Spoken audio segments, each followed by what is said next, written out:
സജീഷ് ഇവിടെ പറഞ്ഞ് പഠനങ്ങൾ നേരത്തെ CPM പ്രതിനിധി SK സജീഷ് താങ്കൾ ഉന്നയിച്ച ആരോപണത്തെ പൂർണ്ണമായും തള്ളുന്നുണ്ടായിരുന്നു. അതായത് കൃത്യമായും പഠനങ്ങൾ നടത്തി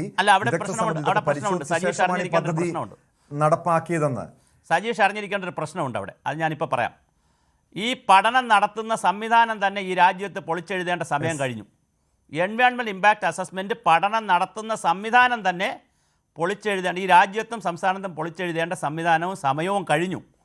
കാരണം അവിടെ മൾട്ടി ഡിസിപ്ലിനറി ആയിട്ടുള്ള ആളുകൾ നടത്തേണ്ടുന്ന പഠനത്തിൽ ലാബ്സ് ഉണ്ടെന്ന് ആ പഠന സമയത്ത് തന്നെ ഇവിടെ ലേഖനങ്ങൾ വന്നിട്ടുണ്ട്, ഇവിടെ പത്രങ്ങളിൽ വന്നിട്ടുണ്ട്, ചാനലുകളിൽ വന്നിട്ടുണ്ട്, ഇവിടെ വലിയ വർത്തമാനം നടന്നിട്ടുണ്ട്. അത് വെറുതെ ഒരു ഡിസ്കഷൻ നടക്കാതെ പോയൊരു പ്രോജക്റ്റ് അല്ല. വളരെ വലിയ ഡിസ്കഷൻ സയൻറ്റിഫിക് കമ്മ്യൂണിറ്റിയിൽ നിന്ന് തന്നെ, ടെക്നിക്കൽ കമ്മ്യൂണിറ്റിയിൽ നിന്ന് തന്നെ ആ പ്രോജക്റ്റിനെതിരെ വന്നിട്ടുണ്ട്. പക്ഷേ അങ്ങനെ വന്നപ്പോൾ എന്നാൽ അതെന്താണെന്ന് കൂടി അഡ്രസ്സ് ചെയ്യാനുള്ള ശ്രമം നടന്നില്ല എന്നുള്ളതൊരു ആക്ഷേപമാണ്. ആ ആക്ഷേപം നിലനിൽക്കുകയാണ്, ഇപ്പോഴും നിലനിൽക്കുകയാണ്. പിന്നെ കോടതിയിൽ പോയി ഇത് പറഞ്ഞില്ലേ, ചീഫ് ജസ്റ്റിസ് പറഞ്ഞില്ലേ എന്ന് പറഞ്ഞാൽ, കോടതി എന്ന് പറഞ്ഞാൽ ഞാൻ LLB കൂടെ പഠിച്ചിട്ടുണ്ട്, സജീഷ് പഠിച്ചിട്ടുണ്ടോയെന്ന് എനിക്ക് അറിയത്തില്ല. കോടതിയിൽ എന്താ സംഭവിക്കുക? അവിടെ വരുന്ന ഫാക്ട്സും ഫിഗേഴ്സും അവിടുത്തെ വക്കീലിൻ്റെ എമിനൻസും അവിടുത്തെ വാദത്തിൻ്റെ എമിനൻസും ഒക്കെ വെച്ചിട്ട് കോടതി വിധികൾ പലതും വരും. അത് വെച്ചുകൊണ്ട് നമ്മൾ അങ്ങനെ കോടതി വിധി അവസാന വാക്കായിട്ട് പറയരുത്.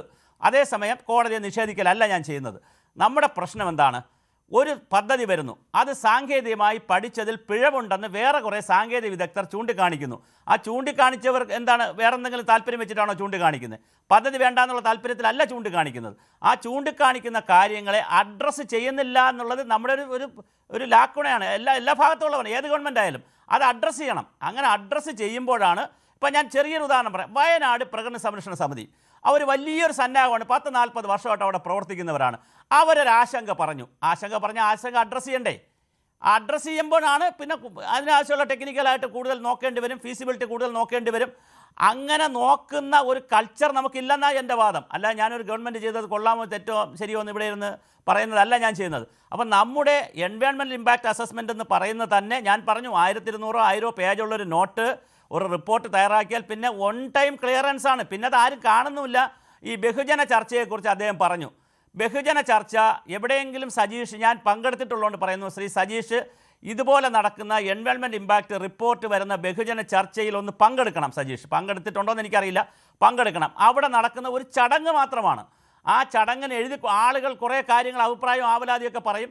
അതെല്ലാം ആരെങ്കിലും നോട്ട് ചെയ്തെടുക്കും. അത് ആ റിപ്പോർട്ടിൻ്റെ ഒരു പാർട്ടിൽ ചേർക്കും. അതിൻ്റെ ഇന്ന പരിഹാരം ഉണ്ടെന്ന് വേറൊരു പാർട്ടിൽ പറയും. പിന്നെ ഇതൊക്കെ നടപ്പിലാക്കിയോ, ഇത് ചെയ്തോ?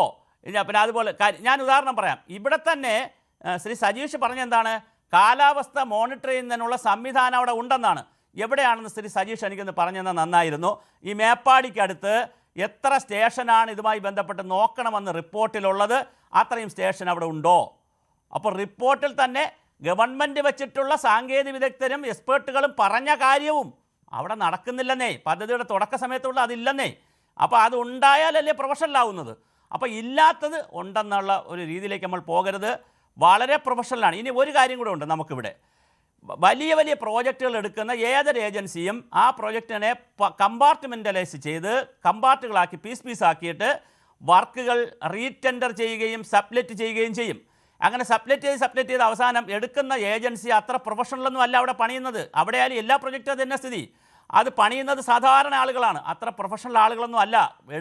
വർക്ക് എടുത്തിരിക്കുന്ന ഏജൻസി കൊങ്കൺ റെയിൽവേ വളരെ പ്രൊഫഷണലാണ്, സ്പെഷ്യൽ പർപ്പസ് വെഹിക്കിളുള്ള ഏജൻസിയാണ്, ഒക്കെയാണ്. അവരങ്ങനെയാണ് എടുത്തത്. ഓക്കെ. പക്ഷേ അവരൊരു കമ്പനി ഏൽപ്പിക്കുന്നു. കമ്പനി വർക്കുകൾ ഇങ്ങനെ സബ്ലെറ്റ് ചെയ്ത് പോകുമ്പോൾ ഈ ക്വാളിറ്റി അഷുറൻസ് നോക്കുന്നതിൽ വലിയ പ്രശ്നമുണ്ട് സജീഷ് സാറേ. അതാണ് നമ്മൾ കാണുന്നത്. നമ്മൾ ആരെയും കുറ്റം പറയല്ല. ദേശീയപാത നിർമ്മാണത്തിൽ നമ്മളിത് കണ്ടതാണ്.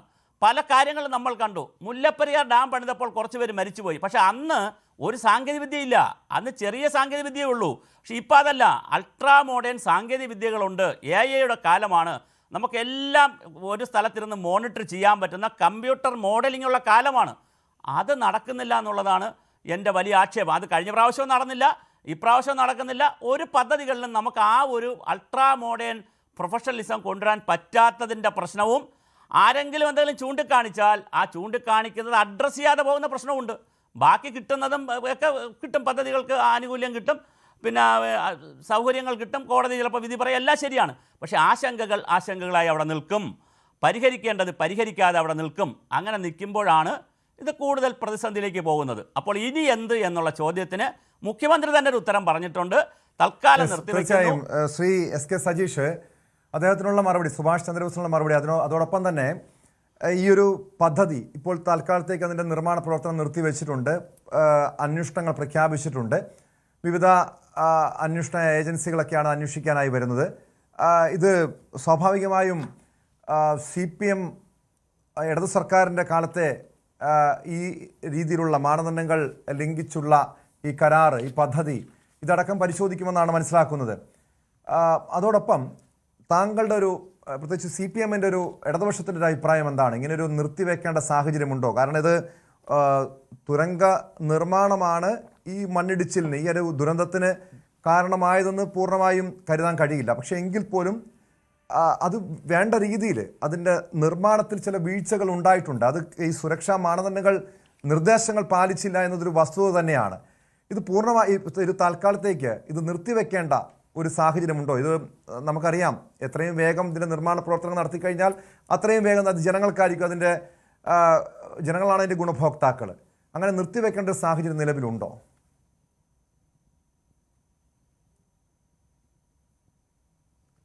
ഒരു കാര്യം, നേരത്തെ ഇവിടെ ശ്രീ സുഭാഷ് ചന്ദ്രബോസ് സൂചിപ്പിച്ച ചില കാര്യങ്ങൾ മറുപടി പറഞ്ഞു പോകേണ്ടതാണ്. ഒന്ന്, അദ്ദേഹം ലാഘവത്തോടു കൂടിയാണ് കാര്യങ്ങൾ പറഞ്ഞുകൊണ്ടിരിക്കുന്നത്. ഒന്ന്, രാജ്യത്ത് നിലനിൽക്കുന്ന ഇന്നത്തെ സംവിധാനം പ്രശ്നമാണെങ്കിൽ ബോധ്യപ്പെടുത്തേണ്ടത് രാജ്യത്തെ നിയമ സംവിധാനങ്ങളെയാണ്.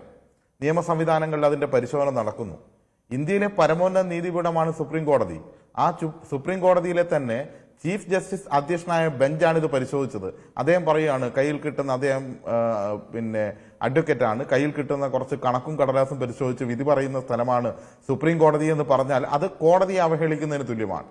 കോടതി ഈ കാര്യങ്ങൾ പരിശോധിച്ച് കോടതി വിധി അവസാന വാക്കല്ല എന്ന് അദ്ദേഹം പറയുകയാണ്. അത് ഈ കാര്യത്തിൽ പരിശോധനയിൽ അവസാനത്തെ വാക്ക് തന്നെയാണ് കോടതി വിധിയിൽ. അപ്പോൾ നമുക്ക് മുല്ലപ്പെരിയാർ വിഷയം വരുമ്പോൾ കോടതി അവിടെ വിധി പറയുന്നില്ലേ? കോടതി വിധിയുടെ അടിസ്ഥാനത്തിൽ കാര്യങ്ങൾ മുന്നോട്ട് പോകുന്നില്ലേ? പല പരിസ്ഥിതി വിഷയങ്ങളിലും തീരുമാനമെടുക്കുന്നില്ലേ? ഇത്തരം കാര്യങ്ങളെല്ലാം നമ്മൾ കാണേണ്ടതുണ്ട്. അതിന് സുപ്രീം കോടതിയെ പോലും തള്ളുകയാണ്. തള്ളുമ്പോൾ സുപ്രീം കോടതിയുടെ മുന്നിലേക്ക് വരുന്ന ഈ പരിശോധനാ സംവിധാനങ്ങളെല്ലാം മോശമാണ് എന്ന് രാജ്യത്ത് കുറെ ആളുകൾ പറഞ്ഞിട്ടുണ്ട്. അതുകൊണ്ട് അതുകൂടി പരിശോധിക്കേണ്ടതുണ്ട് എന്നാണ് അദ്ദേഹം പറയുന്നത്. പക്ഷേ സുപ്രീം കോടതി പറഞ്ഞ ഒരു വ്യക്തമായ കാര്യമുണ്ട്. അത് അനുമതി നൽകിയ കേന്ദ്ര സംവിധാനം, അത് കേന്ദ്ര സംസ്ഥാന സർക്കാരുകളുടെ റബ്ബർ സ്റ്റാമ്പ് അല്ല എന്നാ പറഞ്ഞത്. പരിശോധിച്ചിട്ട് തന്നെയാണ് ഇത് നൽകുന്നത് എന്നാ സുപ്രീം കോടതി പറഞ്ഞത്. സുപ്രീം കോടതി അങ്ങനെയാണെങ്കിൽ ഒരു പരിശോധനയില്ലെങ്കിൽ ഇത് ജനങ്ങൾക്ക് ആശ്വാസം നൽകുന്ന പദ്ധതിയാണ്, വന്യജീവികളെ ബാധിക്കുന്നില്ല, വയനാടിന്റെ ജീവരേഖയാണ് ഈ പദ്ധതി എന്നെല്ലാം എന്തിനാണ് വിധിയിൽ സുപ്രീം കോടതി പരാമർശിക്കുന്നത്? ഈ കേസ് നൽകിയ ആളുകൾ സുപ്രീം കോടതിയിൽ പറഞ്ഞല്ലോ, വയനാട് ദുരന്തത്തെക്കുറിച്ച് പറഞ്ഞു. ആ ദുരന്തത്തെക്കുറിച്ചും അറിയാം എന്ന് ഈ വിധിക്കകത്തുണ്ട്. എന്നിട്ടും തെറ്റായ രീതിയിൽ കാര്യങ്ങൾ പ്രചരിപ്പിക്കുമ്പോൾ അതിന് കൂടുതൽ വാർത്തകൾക്ക് news 18 Keralam YouTube channel subscribe ചെയ്യുക.